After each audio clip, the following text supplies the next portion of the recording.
বিশ্বাস করো, প্রথম চামচের পর দ্বিতীয় চামচ তুমি নিজেই খুঁজে নেবে। বানাচ্ছি থাইল্যান্ডের সব থেকে জনপ্রিয় ডেজার্টগুলোর একটি ম্যাঙ্গো স্টিকি রাইস। প্রথমে থাই গ্লুটেনাস রাইস ভালো করে ধুয়ে 6 ঘন্টা মতন ভিজিয়ে রেখেছিলাম।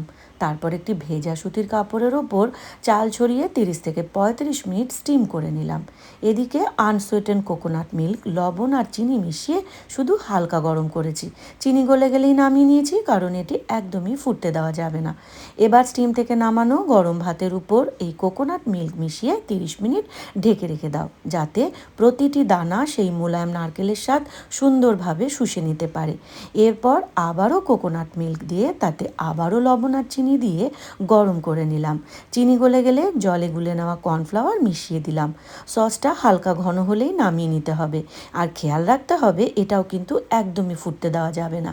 এবার শুধু প্লেটিং, মধ্যখানে স্টিকি রাইস, পাশে মিষ্টি আমের টুকরো, আর তার উপর ক্রিমি কোকোনাট সস, আর শেষে রোস্টেড সাদা কালো তিল। মিষ্টি আম, মোলায়েম কোকোনাট সস আর নরম চিউই স্টিকি রাইস, এই তিনটির কম্বিনেশন সত্যিই অসাধারণ। এত সহজে যদি এমন রেস্টুরেন্ট স্টাইল ডেজার্ট বাড়িতেই বানানো যায়, তাহলে একবার তো ট্রাই করতেই হয়, কি তাই না?